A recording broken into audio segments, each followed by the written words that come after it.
thank you so much. What a joy. I'm just the stuff that I want to talk about is kind of quite. I think it's sort of the usual thing that you hear sort of young men doing comedy talking about, and it's mainly sort of revolving around the fact that I am not having an awful lot of luck with the ladies at the moment.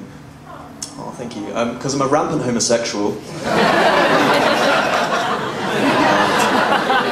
Evening's taken a turn. And it's interesting when you tell people that. You get some interesting responses. There's a certain type of girl, when you tell that, you might have heard them, they go, oh my god, I've never had a gay best friend before. And it's like, oh my god, you still don't. I'm a human being. Another one you get is, I used to, at the school, I told people at school I was gay. I wasn't really ashamed of it in any way. But it meant that you sort of got picked on a little bit. I became a bit of a sort of sommelier of bullying. And one thing that you get is when you're sort of going into a like a changing room, you would get bums to the wall, boys, like bums to the wall, lads. Dan's coming in, bums to the wall, lads, bums to the wall. Which is interesting because fine, bums to the wall, like yes, whatever, bums to the wall. But I am an optimist, and penis to the front, I think, is the penis to the front. Perhaps we can take away from that.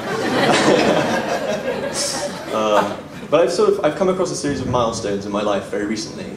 I have turned 21 recently. It's sort of quite exciting. I've now been a vegetarian for a year. And I haven't had sex in 18 months. And people often ask me about the vegetarian thing, whether like why are you a vegetarian? Is that like a health thing? Sure, maybe. Is it an animal rights thing? Sure, perhaps. But I think like the main reason that I am a vegetarian is, again, for much the same reason that I am gay. For the attention. And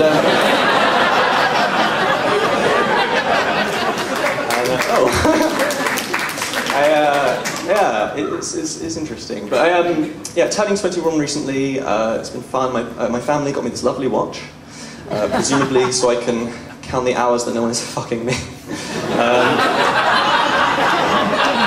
Dawning on me now that my parents are in the audience.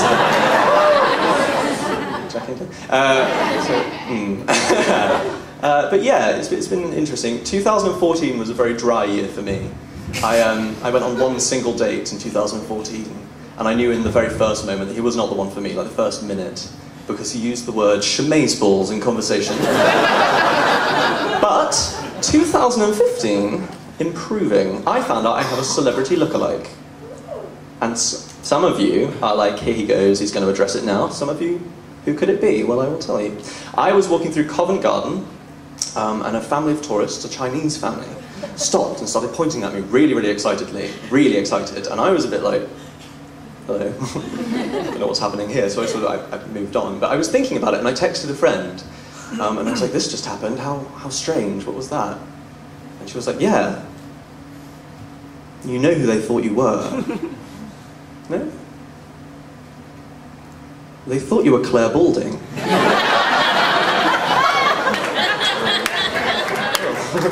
I think it's maybe the hair, I'm not sure. It's tricky. This hair, it's a thing where I have a thing where I look at myself in the mirror a lot to sort of see where my hair, because I have a face that's very reliant upon hair. It's not a vain thing. It's just that depending on how my hair falls, I can either look sort of as you see me now, like a young man that probably works at Costa, but with the right wind, more like somebody that collects skin, which is a tricky business. It's a tricky way to live your life. But I was talking to that same friend. I was asking sort of about like romance stuff, why I'm not having sort of much luck in the romance department. We sort of came to a thing. It's probably because the things that I do in my spare time, just like interests and hobbies, are not particularly boyfriend material. They're not very sort of sexy. I'm an English student, and something from that, like a thing that really interests me is words, and there's sort of patterns that I love. It's become very fashionable recently. There's a phenomenon of everyone has sort of a least favourite word, a word that they hate. Do you feel like, I've been asking people this, like call out a word that you think's Disgusting. Moist. Anyone else thinking moist? Hands up for moist? It's quite a few. I didn't know this woman. I didn't plant her here. Moist always comes up. Moist comes up to the point that it infuriates me. I'm sorry. Because...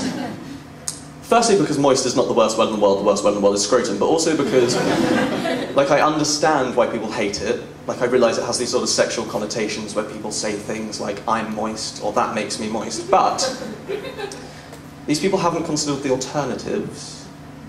I have. I looked up synonyms for moist. Imagine in a sexual scenario not being able to use that word, not being able to use the word moist, having to use one of these synonyms. Because one of them is soggy.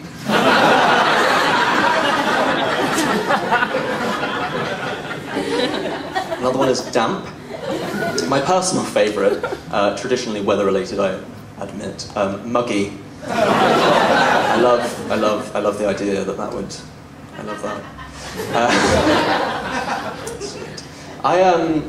Yeah, but I mean, it sucks being lonely, and I guess I'll leave you with a harrowing note to end on. But I've started doing this thing, and I'm beginning to wish I hadn't started saying this now, where in sort of my lonely state of, and some of you might have heard of it, it's where you sit on your hand until it goes numb.